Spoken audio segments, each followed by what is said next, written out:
Welcome to The Explainer. I am so thrilled you're here today because we're looking at something absolutely beautiful. We are exploring the literal anatomy of a memory. Specifically, we're breaking down a gorgeously crafted script excerpt from a story called The Stepfather.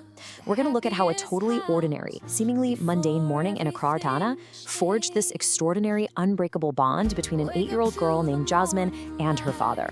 We're getting right into the exact mechanics of warm narrative storytelling that makes this relationship feel so incredibly real, so poignant, and just deeply relatable to all of us. Let's get into it. The story actually opens with this beautifully haunting thought. Every beautiful story begins with an ordinary day, a day no one realizes they will one day miss. Wow, right? It instantly sets this storybook yet really bittersweet tone about memory. It's essentially telling us to pay close attention to the mundane, because the magic of our lives, it isn't always in some giant dramatic event. More often than not, it's found in the quiet, fleeting seconds of a morning routine that we usually take entirely for granted. And notice how this morning naturally builds. We start at 6 a.m. with the sunrise over Accra. By 7 a.m., it's the lion chase. At 7:30 a.m., we hit the breakfast banter. 8 a.m. brings the math problem, and it all wraps up around 8:15 a.m. with the promise. It's brilliant in its simplicity.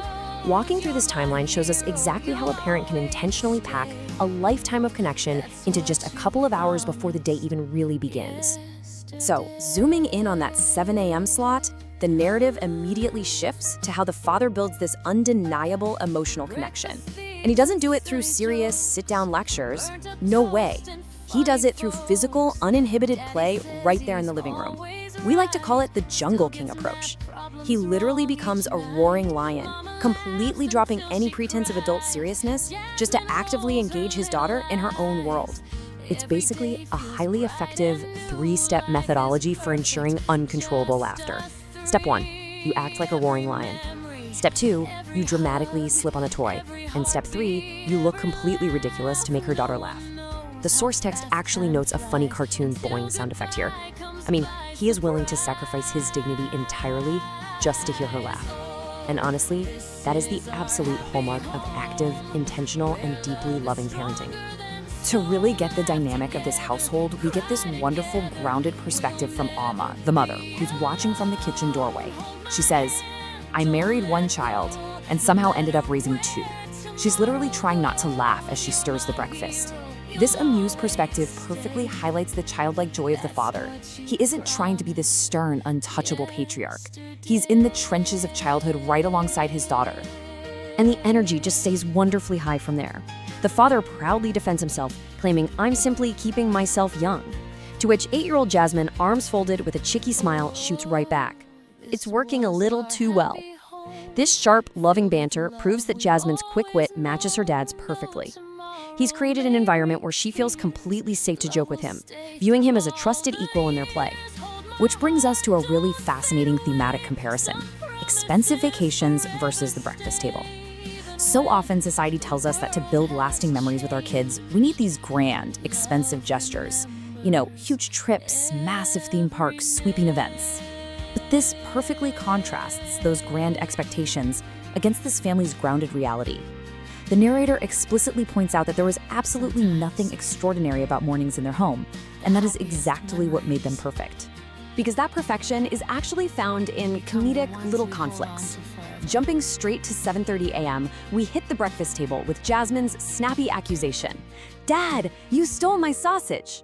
The pacing of the story drives forward so perfectly here.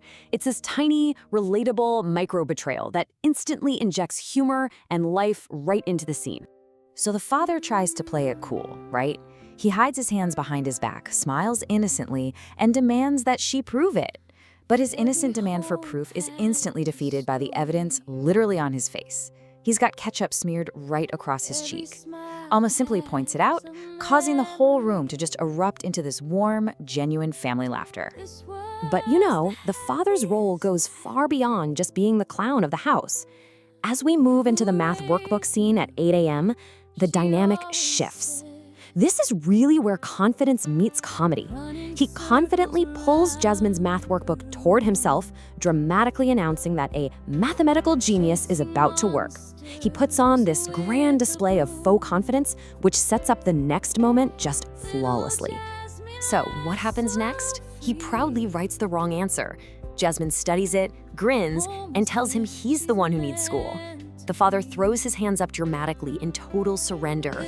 He's been outsmarted, meaning defeated by someone cleverer, which in this case is an 8-year-old. But the pure brilliance of this moment is that the dad purposely gets the answer wrong just to let Jasmine feel like an absolute genius. He orchestrates his own defeat completely for her benefit. When we really analyze this, we see the true architecture of his parenting. The jokes? They actually mask deep support. He is intentionally fostering immense self-belief in his daughter. And he demonstrates extreme patience, because right after the joke, he sits down beside her and patiently explains the math problem correctly. By doing all of this, he creates a uniquely safe space to learn. His humor is actually a highly calculated tool to build his daughter's confidence from the ground up. And that brings us to the emotional anchor of the entire morning.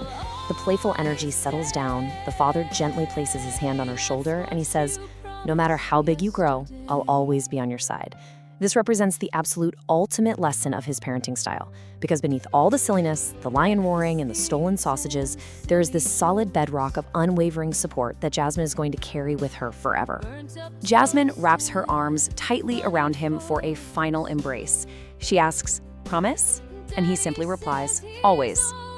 The screenplay directions here actually note that time seems to stand still. The image slowly freezes, exactly like an old, fading photograph, as the warm laughter gently fades to silence. It's just a masterful way to show a lived, fleeting moment, solidifying into a permanent, lifelong memory. Which brings us to a final, hauntingly beautiful reflection from the narrator, leaving us with a really provocative question. If you knew today was the day you'd miss tomorrow, would you hold on just a little longer? What ordinary moment from today will you miss tomorrow? This explainer isn't just about a fictional family in Accra. It's honestly a mirror held up to our own lives. It urges us to reflect on our own fleeting, perfectly ordinary moments with the people we love. So look for the magic at your own breakfast table today. Thank you so much for joining me on this explainer, and I absolutely can't wait to see you for the next one. How fast time flies until goodbye comes by surprise. Oh, this is our happy home, where love is stronger than stone. Laugh together, cry together, we'll never be alone. Hold my hand, don't let go, no matter where tomorrow goes. You're my hero, you'll always stay. That's what you promised yesterday.